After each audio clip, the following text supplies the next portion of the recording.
amén, amén. ¿Cómo están, queridos hermanos? Shabbat Shalom. Hoy, una vez más, vamos a compartir el libro la carta a los Hebreos. Hoy, capítulo 9. Yeshua obtuvo eterna redención. Yeshua obtuvo eterna redención. Shalom, ¿cómo están?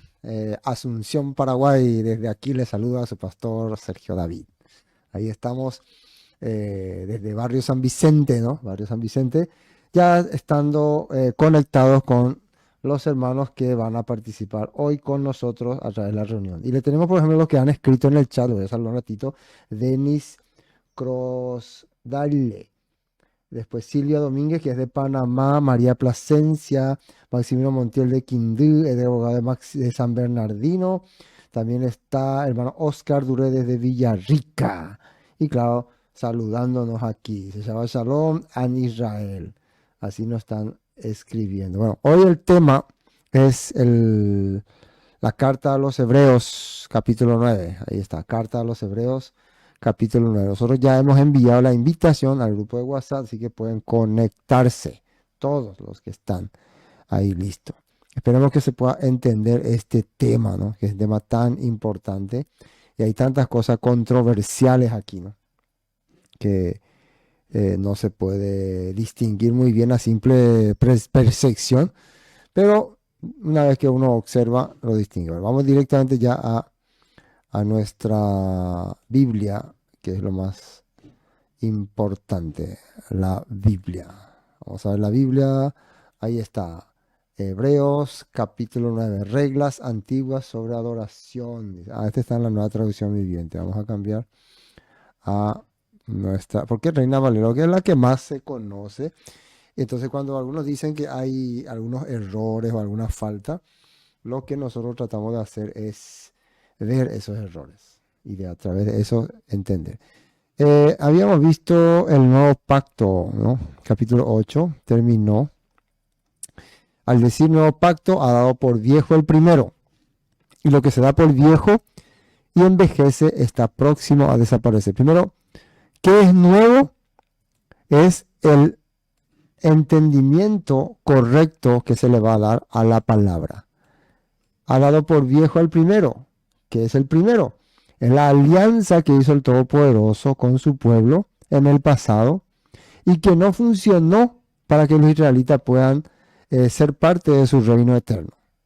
¿Cuál fue esa alianza?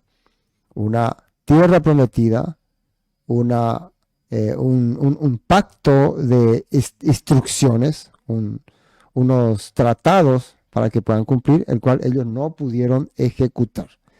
Y eso entonces ha dado por viejo, dice. Viejo significa como pasado.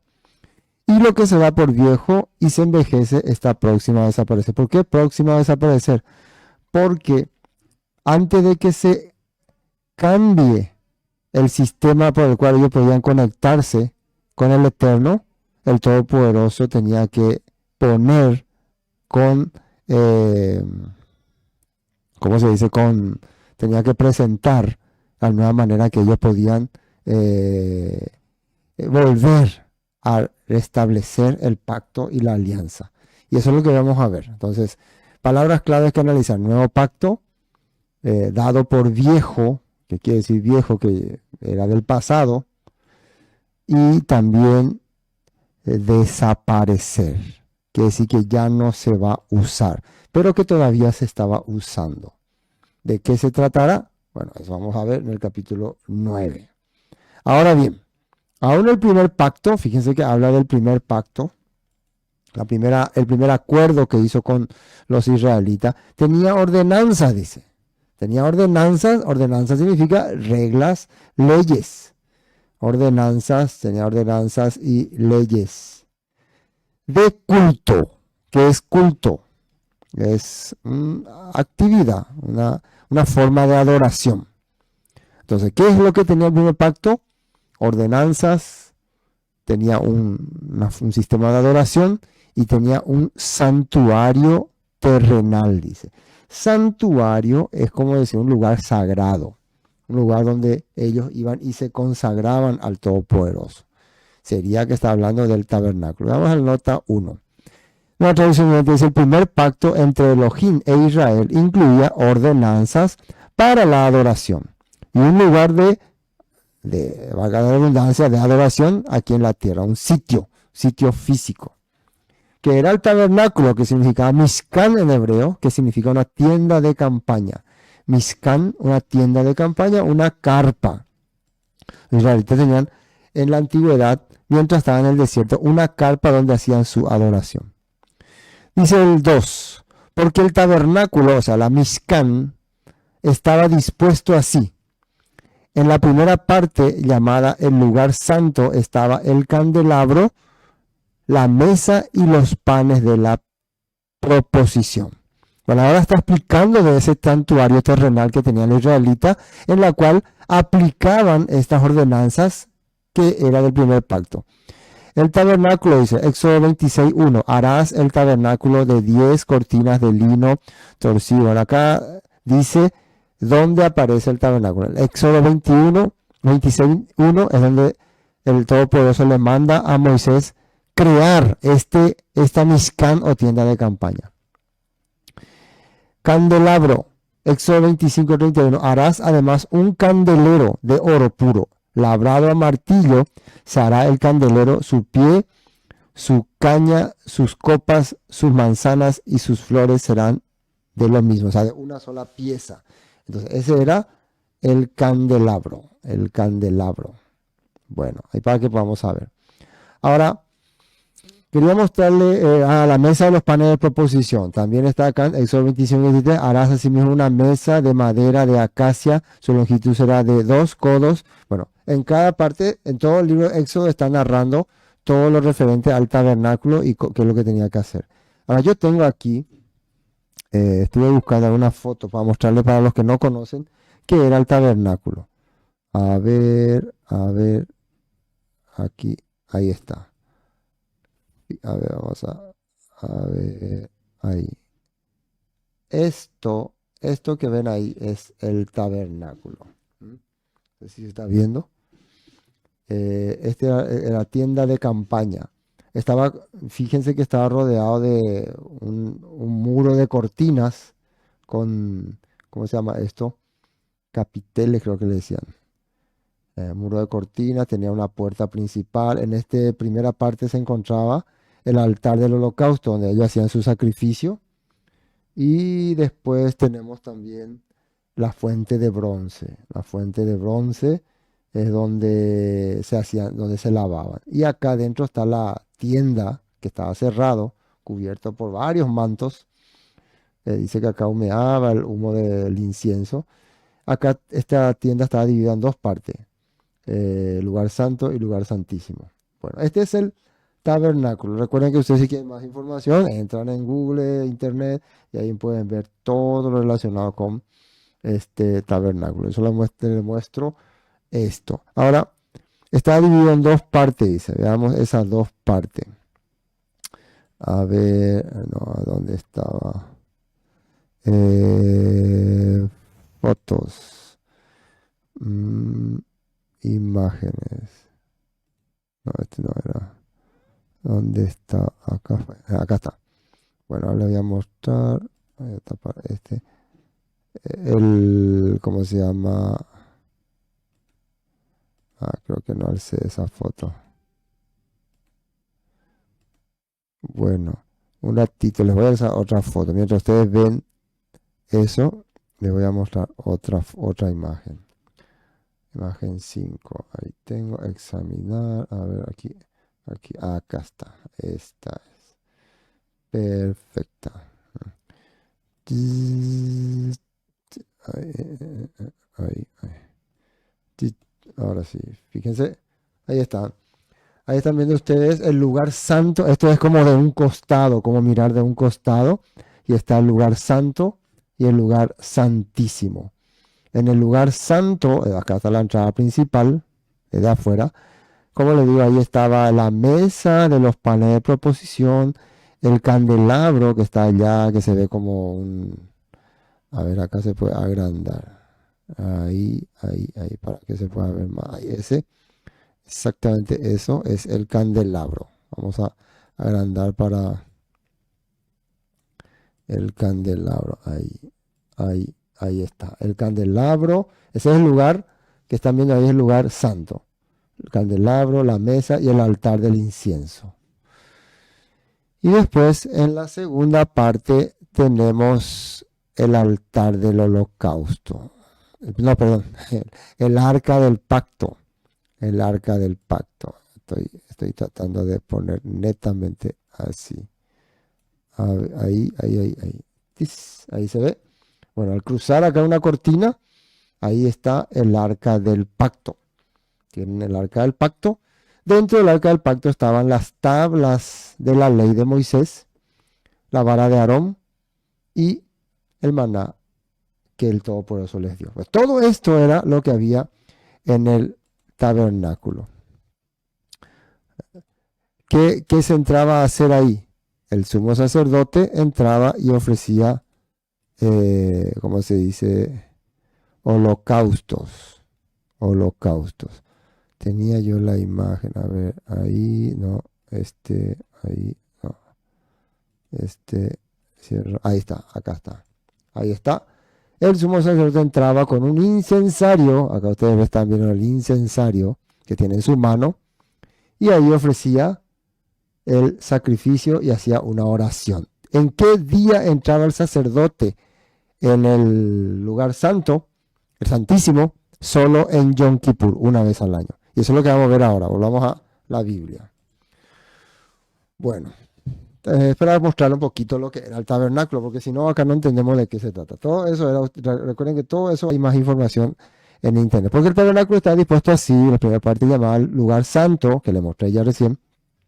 Estaba el candelabro, la mesa y los panes de la proposición. Tras el segundo velo estaba la parte del tabernáculo llamada lugar santísimo, donde estaba el arca del pacto, el cual tenía un incensario de oro.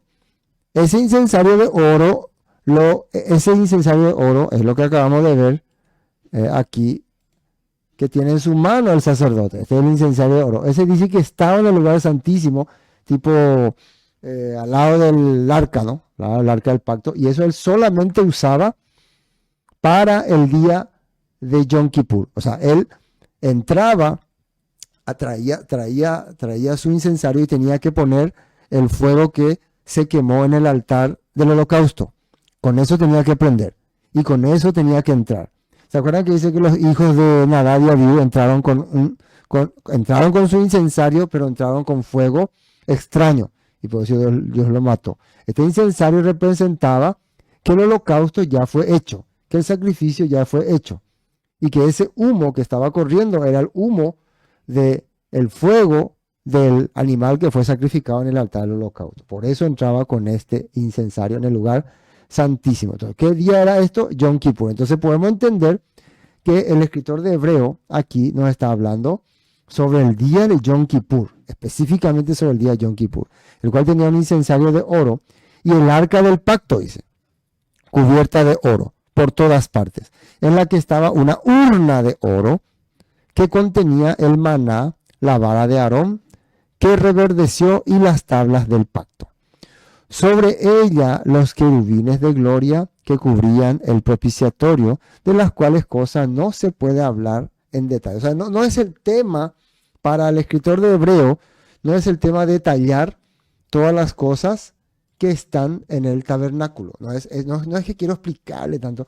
Esto lo digo porque hay gente que no, que el tabernáculo representa esto, y el incensario esto, y el arca del pacto esto, y le da muchísimo alargue a las cosas que están en el tabernáculo. Fíjense que él dice, no es el tema ahora, solamente le estoy mostrando o relatando para que puedan entender lo que hacían en la antigüedad o cómo era la manera que ellos tenían su culto o su adoración. Cómo es que el Todopoderoso hizo que ellos hagan esa adoración en el pasado. Eso es lo que está queriendo recalcar.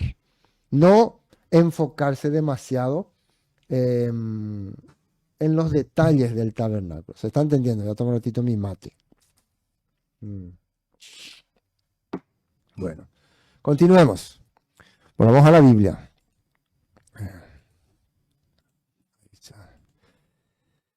6. Y así, dispuestas estas cosas, en la primera parte de la tienda de campaña, entran los sacerdotes continuamente para cumplir los oficios del culto. Constantemente se hacía oficios, había cada Shabbat, por ejemplo, tenían que cambiar el pan, cada día tenían que prender el candelero, todas estas cosas hacían. Por ejemplo, en número 18:2 dice, y a tus hermanos también, la tribu de Leví, la tribu de tu padre, haz que se acerquen a ti y se junten contigo y te servirán, y tú y tus hijos contigo serviréis delante del tabernáculo del testimonio. Los levitas podían entrar hasta el lugar santo. En el lugar santísimo solo podía entrar el sumo sacerdote. Bueno, esto es lo que nos está explicando la Biblia.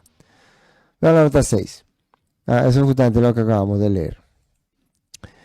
Pero, versículo 7, en la segunda parte, solo el sumo sacerdote, el Cohen Hagadol, una vez al año, que era esa fecha, Yom Kippur, no sin sangre, la cual ofrece por sí mismo y por los pecados de la ignorancia del pueblo. Ahora, la pregunta, ¿de dónde sacaba esta sangre y qué significaba esta sangre?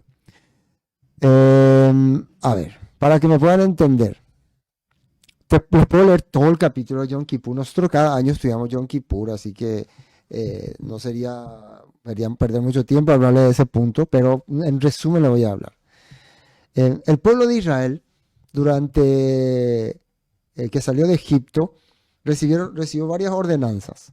Dentro de esa ordenanza estaba cumplir ciertos reglamentos que derivaban de sacrificar animal. Vamos a ver después que no era el plan de Dios originalmente, pero ellos tenían que sacrificar. Si el pueblo pecaba, diariamente tenía que traer un sacrificio, o una ofrenda, y sacrificarlo. Pero había un día donde el Todopoderoso le llamó el día de la expiación. El día donde él quería consagrarse con su pueblo. Entonces ellos tenían que elegir dos animalitos, eso está en Levítico 16. Tenían que elegir dos animalitos. Uno era entregado al Eterno en el tabernáculo, sacrificado al Eterno en el tabernáculo, en la tienda de campaña, y el otro era enviado al desierto para cumplir ciertos rituales que se practicaban en la época. Ahora, el que era sacrificado en el tabernáculo era llevado después en el altar del holocausto, era ahí consumado, y se degollaba, y la sangre de ese animal se cargaba en una vasijita, en una tinita, en una latonita, no sé, en una vasijita, y también el incensario que vimos nosotros, donde cargaba el sumo sacerdote el fuego, el carbón, para que se prenda el incienso, el fuego hecho en el altar del holocausto donde se consumó ese animal previamente que le derramó la sangre, y con eso entraba en el lugar santísimo, el lugar santísimo. Así se le abría las puertas. Entonces él, mientras estaba teniendo en su mano el incensario que representaba el olor grato al Eterno, que estaba yendo al cielo, la oración de los santos, dice en Apocalipsis, salpicaba con la tina que tenía, salpicaba el propiciatorio con esa sangre. Esa sangre representaba que un animal fue ofrecido en holocausto por los pecados del pueblo. ¿Y cuáles los pecados del pueblo? Haber transgredido en el pasado la Torá. Haber transgredido la Torá era el pecado del pueblo. Eso hacían ellos una vez al año en Yom Kippur, y el Todopoderoso se reconciliaba con su pueblo. El Todopoderoso volvía a tener a su pueblo como parte de su comunión. Eso es lo que él aquí está explicando. Pero ¿por qué está explicando eso aquí?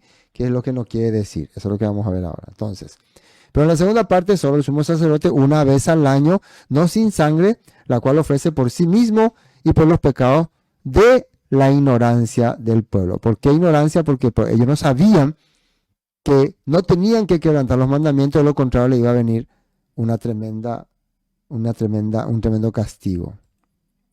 Levítico 16:2, justamente lo que le acaba de leer, ¿no? Di a Aarón, tu hermano, bueno, vamos a la nota 7, justamente está Levítico 16:2. Y Yahweh dijo a Moisés, di a Aarón, tu hermano, que no en todo tiempo entre en el santuario, detrás del velo, o sea, en el lugar santísimo, delante del propiciatorio, que en hebreo se dice kafar, que significa tapa, que está sobre el arca, para que no muera, porque yo apareceré en la nube sobre el propiciatorio. Solo ese día en Yom Kippur, el Todopoderoso, según esta escritura, se iba a manifestar. Levítico 16:29 dice, esto tendréis por estatuto perpetuo en el mes séptimo, justamente cuando nosotros celebramos Yom Kippur. A los 10 días del mes afligiréis vuestras almas. Algunos dicen que esto significa que harán un día de ayuno. Y ninguna obra haréis, ni el natural ni el extranjero, que mora entre vosotros, porque ese día ellos solamente tienen que esperar el día de la consagración. Recuerden que esta era una práctica que hacían en la antigüedad para reconciliarse con el Eterno. Por lo que tiene que ver todo esto con Hebreos. Bueno, lo que puedo entender que el escritor de Hebreos está diciendo, así como el Todopoderoso se reconciliaba con su pueblo una vez al año, el Todopoderoso a través de su ungido, su Mesías, quiere reconciliarse con su pueblo, pero ya para siempre. Quiere terminar esa práctica que no podía cambiar sus corazones. Y eso vamos a ver después. Dando a entender, dando el Espíritu Santo. Espíritu Santo, acá está en mayúscula como persona, pero también se puede decir, podemos cambiarlo así, dando a entender el Todopoderoso a través de su manifestación, dando a entender con esto que aún no se había manifestado el camino al lugar santísimo. Entre tanto que la primera parte del tabernáculo estuviese en pie. La primera parte del tabernáculo es el lugar santo. Si dice aquí, miren, en la segunda parte solo el sumo sacerdote una vez al año, no sin sangre, lo cual ofrece por sí mismo. Si cada año él tenía que entrar en el lugar santísimo, cada año, quiere decir que todavía no estaban ellos oficialmente reconciliados con el pueblo. O sea, eso es lo que está explicando el escritor de Hebreos. Eso es lo que yo quiero que entiendan, que el escritor de Hebreos está explicando eso. Todavía no se había hecho una perfecta reconciliación, porque cada año tenían que entrar en ese lugar santísimo. Recuerden que el tabernáculo estuvo presente hasta los tiempos de Samuel y después ya quedó una pequeña tienda, después ya poco a poco fue desintegrándose. Hasta que David tuvo la idea de construir un templo. También en el templo se edificó un lugar santo y santísimo. Dando a entender el Espíritu esto que todavía no había una comunión directa con el Eterno. Entonces todo esto era simplemente una sombra, algo simbólico.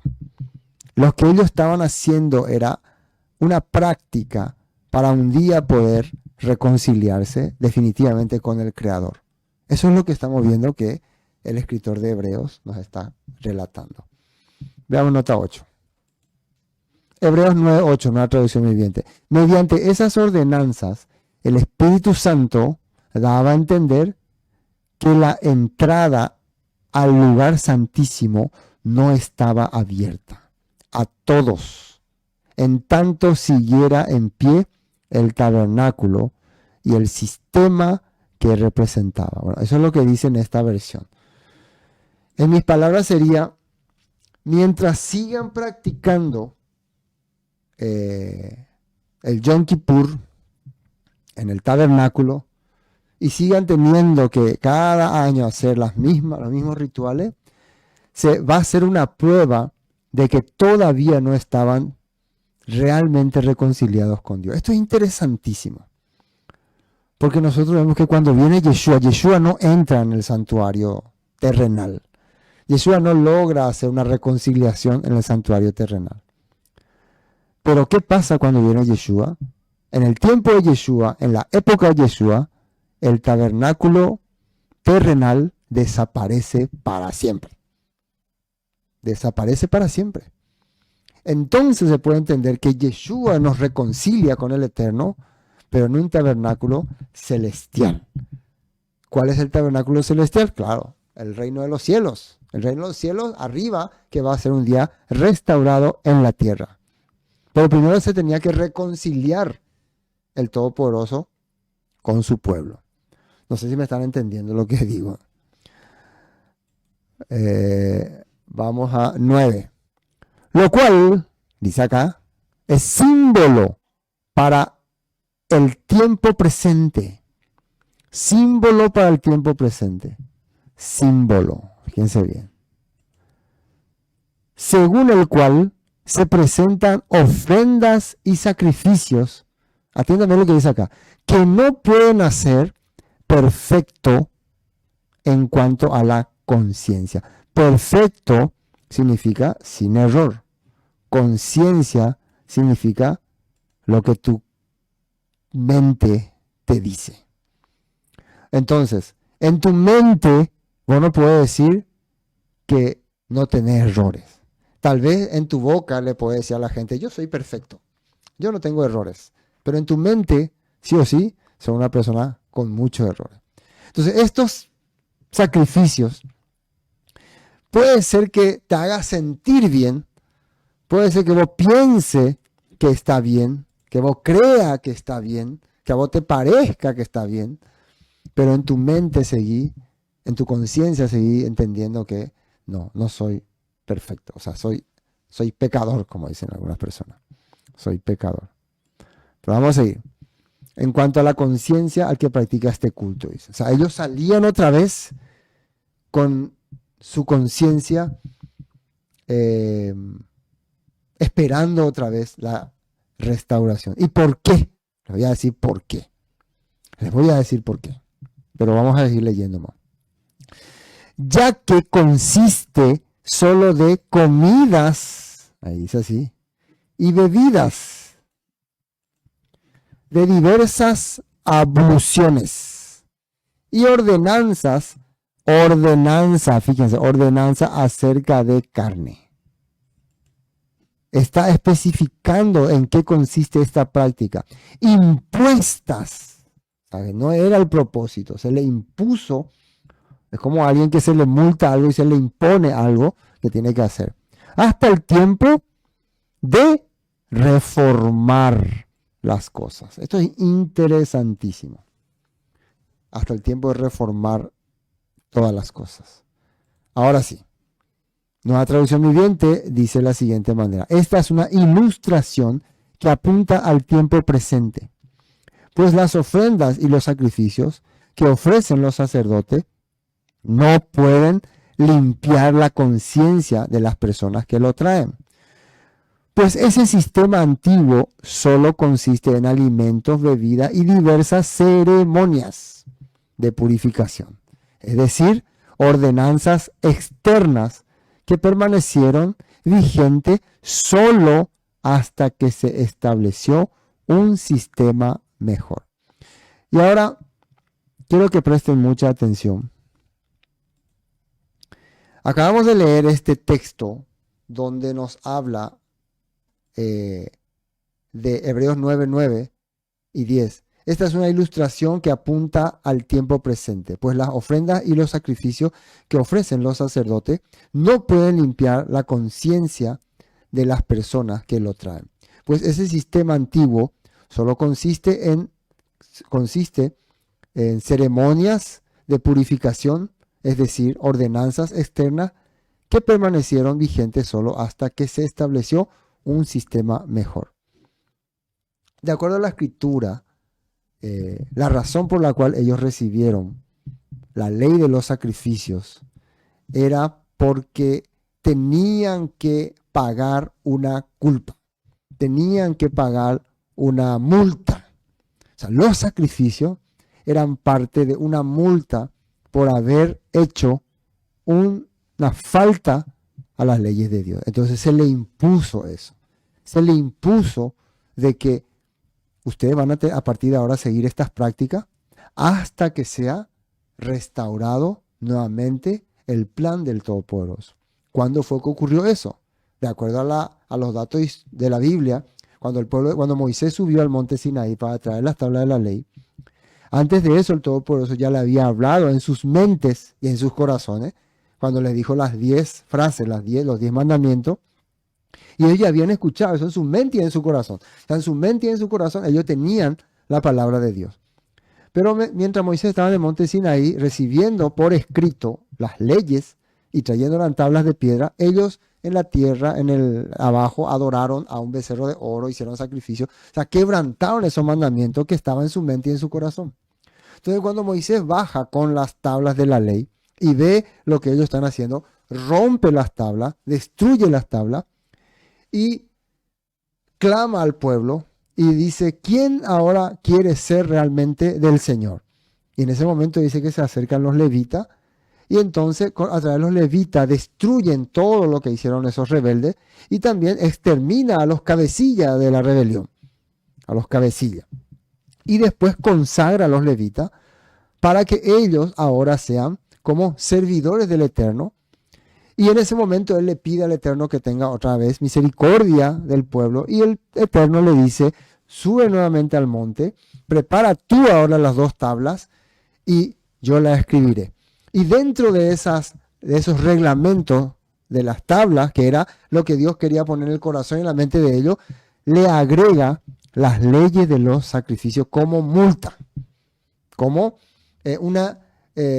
¿cómo puedo decir? Como un recordatorio de lo que han hecho. ¿Qué quiere decir? Cada vez que quieran acercarse al Creador y se den cuenta que ellos han pecado contra el Creador, tienen que pagarlo con estos sacrificios. Tienen que efectuar estos sacrificios, los holocaustos. Y entre ellos estaba Yom Kippur. Yom Kippur era el día en que en general el Todopoderoso quería hacerle entender a su pueblo que ellos habían quebrantado la ley de Dios, que ellos habían quebrantado la promesa de Dios. Y por eso ese día quería que todos se unan, que no hagan nada, que escuchen el sonido del shofar y que traigan 2 corderos y que confiesen ante el pueblo y que aflijan su alma y que ese día ellos reconozcan que habían pecado. Pero a pesar de que hacían esta práctica cada año, su conciencia les seguía diciendo que eran pecadores, porque todavía no se había cumplido, de acuerdo a la Escritura, la reforma que el Todopoderoso quería. Y tenía que ocurrir algo impresionante para que eso ocurra. Esto es lo que representa estos sacrificios. Entonces dice que esto no te puede quitar el pecado de la conciencia, pero sí te puede hacer entender tu falta y que vos puedas esperar el plan del Todopoderoso. O sea, que ellos hacían esto para poder, ¿cómo se puede decir? Simbólicamente reconciliarse con el Creador. Ahora les voy a mostrar algo, les voy a mostrar lo que dice la Escritura con relación a este punto. Jeremías 7:22 dice así. No sé si les muestro, les voy a leer nada más. Cuando saqué a sus antepasados de Egipto, no eran ofrendas quemadas, ni sacrificio lo que deseaba de ellos. Esto les dije, obedézcanme y yo seré su Dios, y ustedes serán mi pueblo. Hagan todo lo que les diga y les irá bien. Pero mi pueblo no quiso escucharme. Continuaron haciendo lo que querían, siguiendo los tercos deseos de su malvado corazón. Retrocedieron en vez de ir hacia adelante. Ese es un texto importante en Jeremías 7:22 donde habla, yo no quería que ellos vivan haciendo sacrificios. Yo quería que ellos obedezcan mi palabra. Tenemos 1 Samuel 15:22, nueva traducción viviente. Pero Samuel le respondió, ¿qué es lo que más le agrada al Señor? ¿Tus ofrendas quemadas, o sea, tus holocaustos y sacrificios? ¿O que obedezcas a su palabra, o sea, a su voz? Escucha, la obediencia es mejor que el sacrificio y la sumisión es mejor que ofrecer la grasa de carnero. Porque en aquella vez el rey Saúl, justificando su falta, dijo, pero todo esto que yo traje, estos animales, porque Dios le dijo que destruya todos los animales de Amalek, pero él trajo todos los animales y no para ofrecerlo en sacrificio. Dijo, no. A mí no me interesa estos sacrificios. A mí lo que yo me doy cuenta es que en tu corazón no entra mi palabra. Y está poniendo estos sacrificios como justificativo. Salmo 51:16 dice así. Tú no deseas sacrificios. De lo contrario, te ofrecería uno, tampoco quieres una ofrenda quemada. El sacrificio que sí deseas es un espíritu quebrantado. Tú no rechazarás un corazón arrepentido y quebrantado, oh Dios. Entonces, Salmo 51, 16 y 17 dice, tú no deseas sacrificio. ¿Qué es lo que él quiere? Corazón arrepentido y quebrantado. Corazón arrepentido y quebrantado. Eso es lo que el Todopoderoso quiere.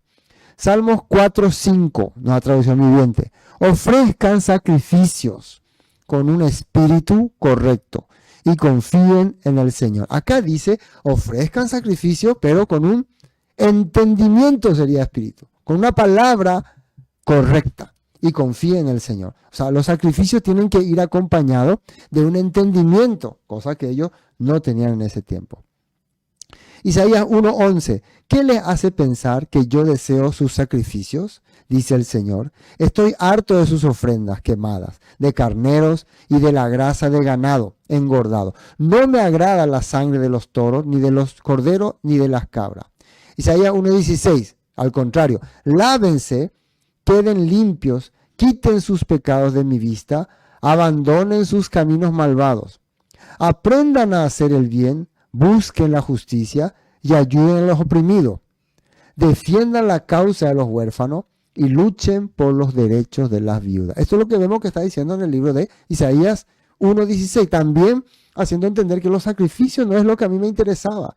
Lo que me interesaba es que sus corazones cambien. El sacrificio era la multa. Es como cuando vos te dan una multa y vos en vez de pagar la multa para cambiar tu corazón, preferí pagar la multa, preferí pecar para seguir pagando la multa. Voy a pagar nomás la multa, voy a pagar nomás la multa. No, ese no es el objetivo de la multa. El objetivo de la multa, ¿cuál es? Cambiar el corazón. Dejar de hacer lo que está haciendo. Entonces dije, he aquí estoy como está escrito acerca de mí en las escrituras. Dice, Salmos 46, perdón. No te deleitas en los sacrificios ni en las ofrendas. Ahora que me hiciste escuchar. Finalmente comprendo, tú no exiges ofrendas quemadas, ni ofrendas por el pecado. Entonces dije, aquí estoy, como está escrito acerca de mí en las escrituras. Me complace hacer tu voluntad, Elohim, mío, pues tus enseñanzas están escritas en mi corazón. Esto es un salmo de David, donde él está reconociendo. Ahora me doy cuenta que no es que tú tanto quieres que hagamos ofrendas ni sacrificios. En realidad lo que tú quieres que hagamos es que pongamos la palabra en nuestro corazón. A todo tu pueblo le conté tu justicia. No tuve temor de hablar con libertad, como tú bien lo sabes, oh Señor. No tuve temor de hablar con libertad. Y después tenemos Gálatas 3:19. ¿Qué es lo que dice? Entonces, ¿para qué sirve la ley? ¿De qué ley está hablando en Gálatas? El contexto de Gálatas es de los sacrificios. Fue añadida, dice acá, fue añadida a causa de las transgresiones hasta que viniese la simiente. ¿Quién es la simiente? Yeshua. A quien fue hecha la promesa y fue ordenada por medio de ángeles en mano de un mediador. ¿Qué es lo que fue ordenada por medio de ángeles? La ordenanza de hacer los sacrificios en la antigüedad. Bueno, esto es lo que quería compartir, que es lo que la Biblia nos está mostrando acerca de lo que el Todopoderoso piensa de los sacrificios.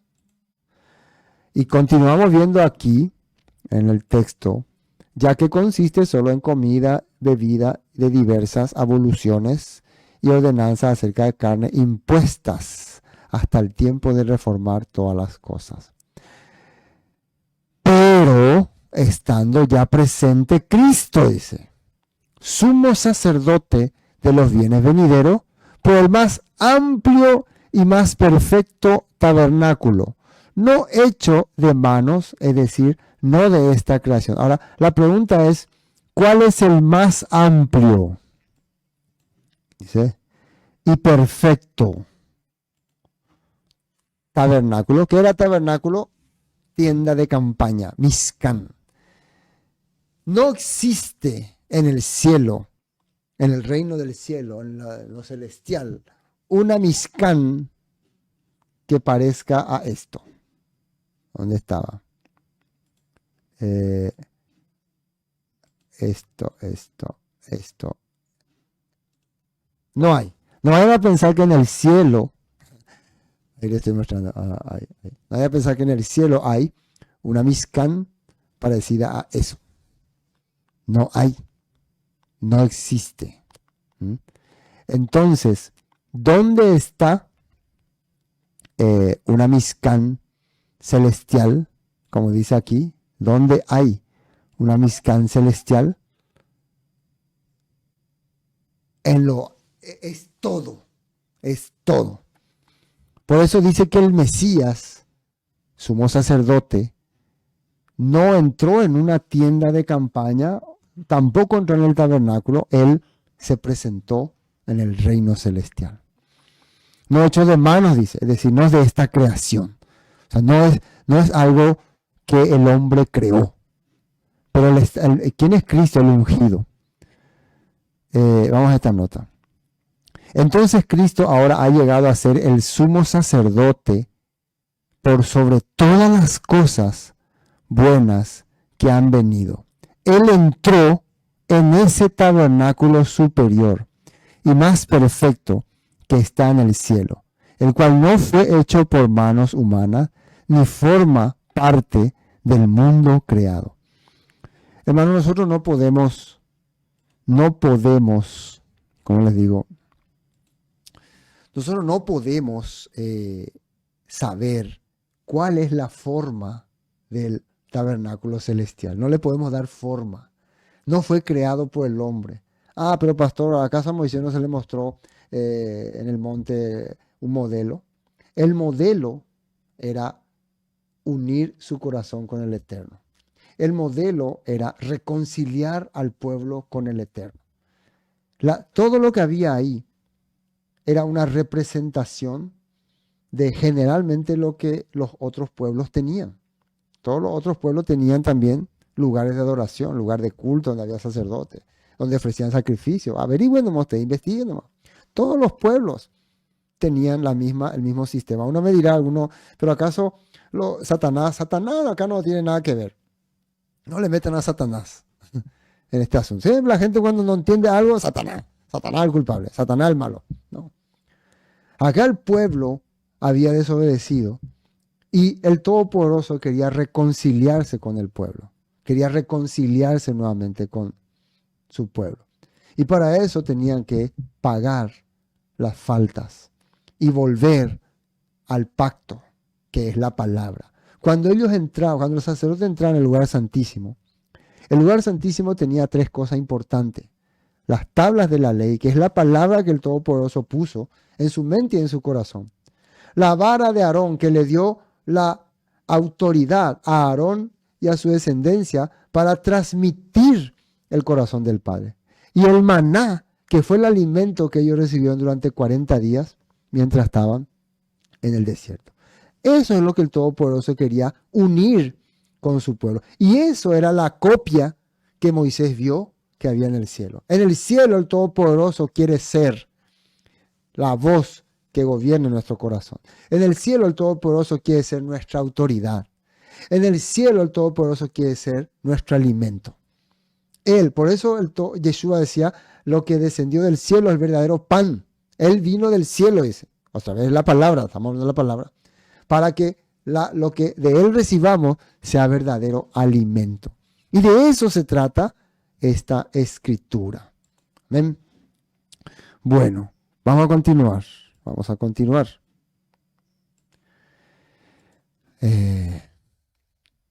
Hebreos 8:1 dice, el punto principal es el siguiente. Tenemos un sumo sacerdote quien se sentó en el lugar de honor a la derecha del trono de Dios, majestuoso, en el cielo. Allí sirve como ministro en el tabernáculo del cielo, el verdadero lugar de adoración, construido por el Señor y no por manos humanas. La pregunta que uno se hace, ¿cómo sabe el escritor de Hebreo que Yeshua está sentado a la diestra? Esto es solamente una frase que ellos entendieron a través de un texto que sale en Salmos, donde David en visión ve a su Señor sentado, al Todopoderoso, y a su Señor, al ungido, al lado de él, a su derecha. Por ende, él entiende, mi Señor logró reconciliar al pueblo Mi Señor logró reconciliar a su pueblo con el Creador. Por eso está ahí sentado a la diestra. Y esta misma palabra utiliza el escritor de Hebreo para hacernos entender, sí, Yeshua es el que es ese Señor de David que está sentado a la diestra del Todopoderoso y que logró reconciliarnos con Él. Por eso pueden entender así. No es que el escritor de Hebreo le vio a Yeshua sentado ahí, es a través de la palabra que él comprende este punto, estas cosas. Bueno, sigamos. Y no por sangre de machos cabríos. Bueno, ya leímos toda esta parte, ¿no? A ver, nos falta un texto. No. Y no por sangre de machos cabrío, ni de becerro, sino por su propia sangre, entró una vez para siempre en el lugar santísimo, habiendo obtenido eterna redención. Ahora, esta parte es muy importante. No por sangre de machos cabrío ni de becerro, sino por su propia sangre. Entró una vez para siempre en el lugar santísimo, habiendo obtenido eterna redención. Ya estuvimos hablando de qué lugar santísimo. Ese lugar, el reino de los cielos, el reino donde está el Creador. Ahora, ¿por qué dice no por sangre de machos cabríos? Porque en la figura, en la sombra que había en la tierra, ellos tenían que entrar en ese lugar con sangre, que significaba que se pagó la multa. La sangre representaba que se pagó la multa. Entonces, a través del pago de la multa, es como que voy a entrar en un lugar, ya pagué mi multa, ahora quiero mi certificado de libre de culpa. Pero recuerden que esta acción te servía hasta el próximo año recién. Hasta siempre vas a estar recordando que vos sos culpable. Pero aquí, el escritor de Hebreo nos hace entender, y recuerden cómo es que él sabe esto, por el texto de Salmo 110, donde David ve a Yeshua o al Mesías, al ungido, a su Señor, sentado a la diestra del Todopoderoso. Y él deduce, entiende, ya que a él se le dio la promesa que sería sacerdote según el orden de Melquisedec. Si sería sacerdote, quiere decir que logró, porque el sacerdote de Melquisedec, su trabajo era reconciliar a la humanidad con el Creador, con el Dios, con el Todopoderoso. Eso es lo que hacía el sacerdote según el orden de Melquisedec, que ya hablamos hasta hace poco. Entonces, ¿por qué? Bueno, ¿por qué dice con su propia sangre? Porque en la tierra Yeshua fue ofrecido como sacrificio. ¿Por qué Yeshua fue ofrecido como sacrificio? ¿Qué es lo que hace que sacrifiquen a Yeshua? Durante 3 años Yeshua estaba predicando la palabra. Vamos a tenerla así. Durante 3 años Yeshua estaba predicando la palabra. Y estamos leyendo el texto 12. Y no por sangre de machos, cabríos ni de becerros, sino por su propia sangre entró una vez para siempre en el lugar santísimo, habiendo obtenido eterna redención. Durante 3 años y medio Yeshua estaba predicando la palabra y el pueblo le rechazó. El pueblo le negó. El pueblo no aceptó. El pueblo le menospreció.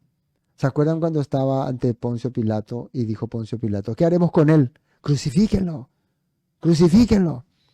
Él no es nuestro líder. Nosotros tenemos a un líder que se llama César. Los sacerdotes también le vendían falsos testigos.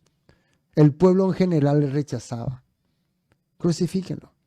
Entonces, Yeshua estaba siendo sacrificado por culpa de los israelitas, de los judíos, por el pecado de los judíos. Su sangre que se estaba derramando era culpa de los judíos. ¿Se acuerdan que dijo Poncio Pilato? Su sangre sea sobre sus cabezas. Yo estoy libre. Entonces, cuando la Biblia dice que no por sangre de machos cabríos ni de becerros, sino por su propia sangre, ¿qué quiere decir? Él mismo pagó la culpa del pueblo, no su culpa, la culpa del pueblo, porque él explicó la palabra, él enseñó la palabra, él vivió la palabra, pero derramó su sangre. Entonces, ¿quién era el culpable?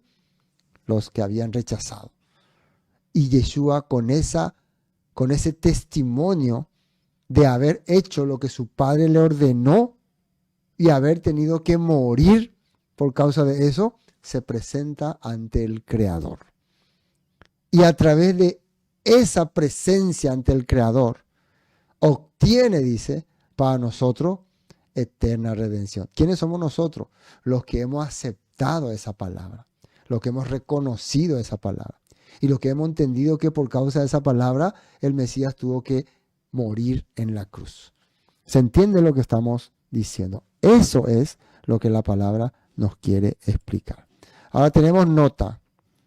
Hebreos 9:12 dice, con su propia sangre, no con sangre de cabras ni de becerro, entró en el lugar santísimo una vez para siempre y aseguró nuestra redención eterna. Nuestra redención, aseguró nuestra redención eterna. Ahora, veamos lo que representa la sangre. Tenemos Juan 6:54. Aténdame lo que dice ahí. Juan 6:54 dice, el que come mi carne y bebe mi sangre tiene vida eterna, y yo le resucitaré en el día postero. ¿Qué dice ahí? Come mi carne, Juan 6:54, Reina Valera, y bebe mi sangre. Tiene vida eterna, y yo le resucitaré en el día postero. ¿Por qué le muestro este texto? Porque así como muchos dicen, Yeshua lo que pasa es que subió al cielo y agarró también una vasija y con su sangre se fue, Señor, acá está mi sangre. No está hablando de eso. No está hablando que Yeshua llevó su sangre ahí, su sangre físico de acá de la tierra al cielo. Y acá entonces cuando dice el que come mi carne y bebe mi sangre tiene vida eterna, entonces acá significa que si vos comés la carne de Jesús y tomás su sangre, tenés la vida eterna. ¿Qué es la vida eterna? La vida eterna es una vida que va a pasar más allá del límite, que puede ser la muerte. Una vida continua significa vida eterna, algo que continúa. Entonces, ¿qué sería acá que Yeshua está diciendo el que bebe mi carne, el que come mi carne y bebe mi sangre? Claro, el que escucha y acepta lo que yo enseño. El que se hace uno conmigo. Va a resucitar en el día postero. Porque mi carne es verdadera comida y mi sangre es verdadera bebida. Es una expresión lo que está usando. Y el Juan 6:63 dice, Juan 6:63, el Espíritu es el que da vida. Espíritu es la revelación del Todopoderoso a sus discípulos. Es cuando el Todopoderoso se revela a través de la palabra, a través de manifestación, a través de diferentes cosas. Es el que da vida. La carne para nada aprovecha. Las palabras que yo os he hablado son espíritu y son vida. Y esto está continuando el capítulo 6.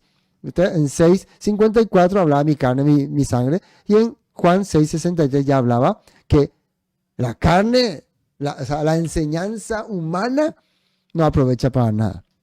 Pero la enseñanza de Dios, que son las palabras que Jesús te está hablando, son las que vienen del Eterno, que son espíritu y son vida. Son espíritu, rúa. Espíritu significa aliento del Eterno. Bueno, el espíritu es el que da la vida, la carne para nada aprovecha. Las palabras que yo os he hablado son espíritu y son vida. Juan 6:67. Dijo entonces Yeshua a los 12, ¿queréis acaso iros también vosotros? Continúa en la charla, ¿no? Continúa ahí en la charla.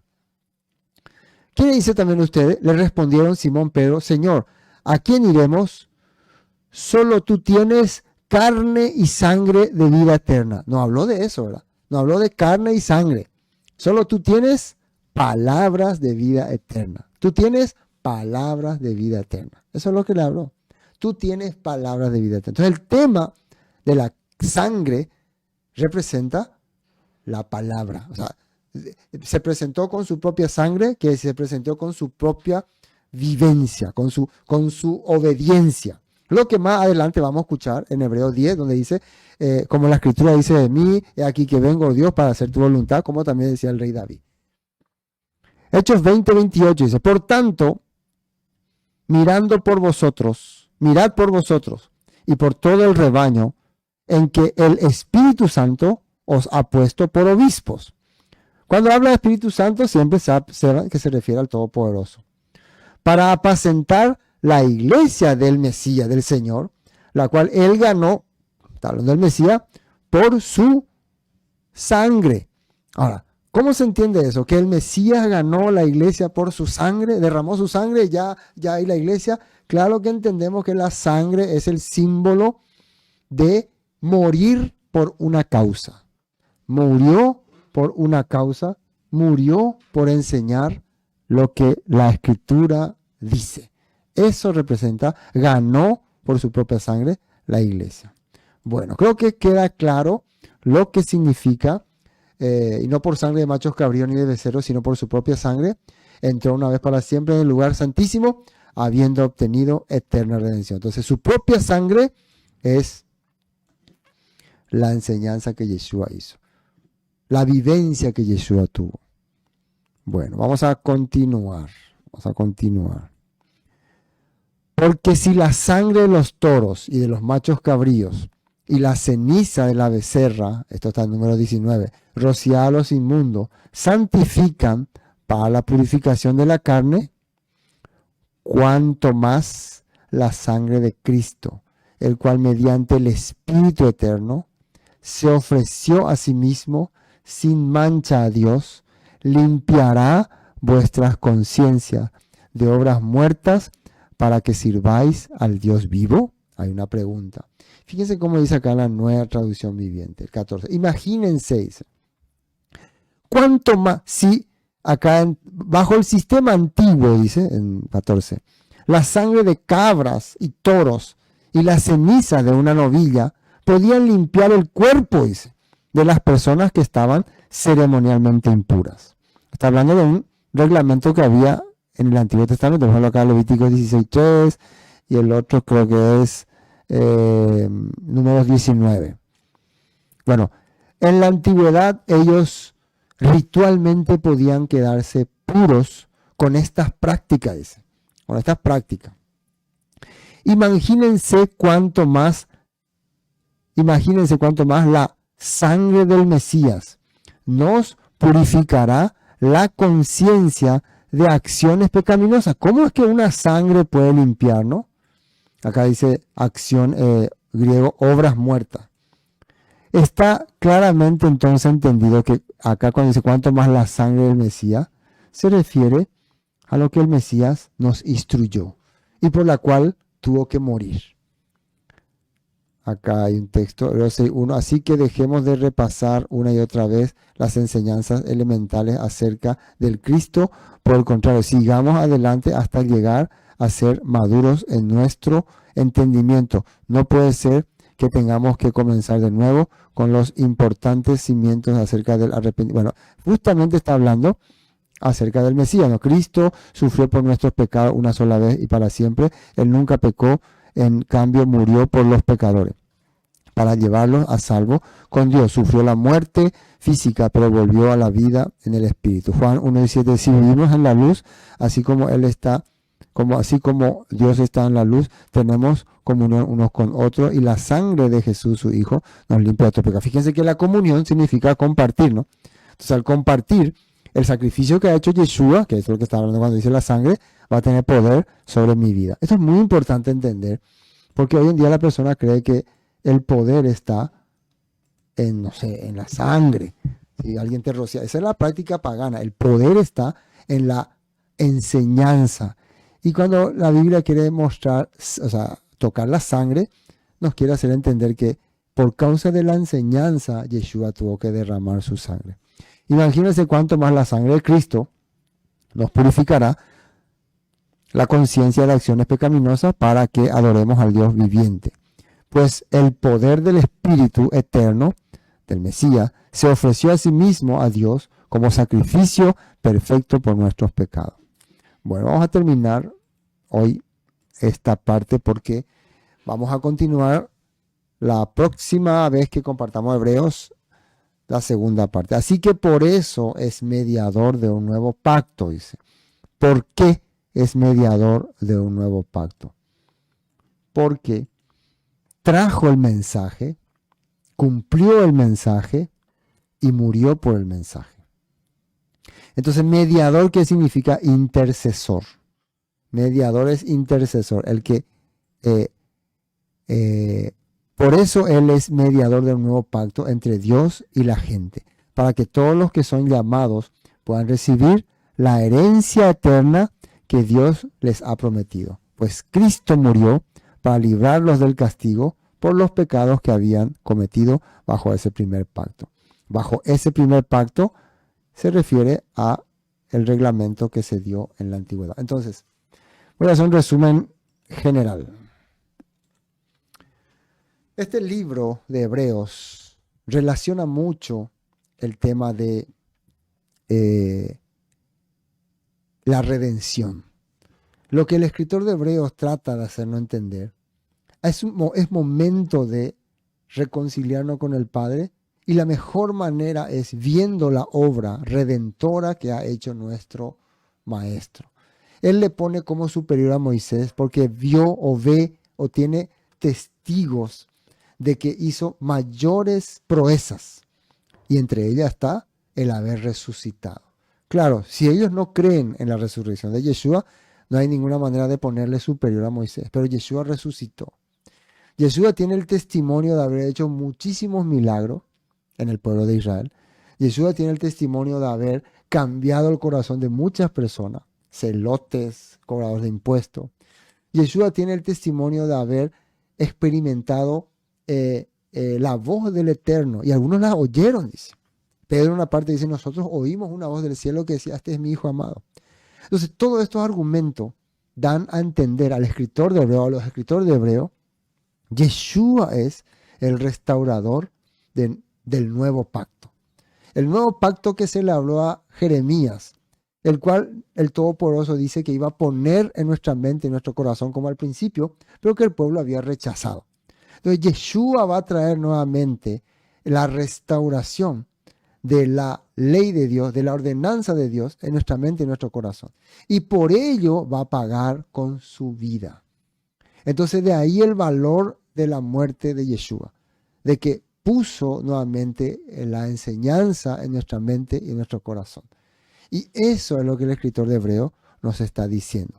Y por eso, como dice, por eso es mediador del nuevo pacto entre Dios y la gente, para que todos los que son llamados puedan recibir la herencia eterna que Elohim les ha prometido, pues el Mesías murió para librarlos del castigo por los pecados que habían cometido bajo el primer pacto. Vamos a continuar la próxima hablando sobre lo que significa.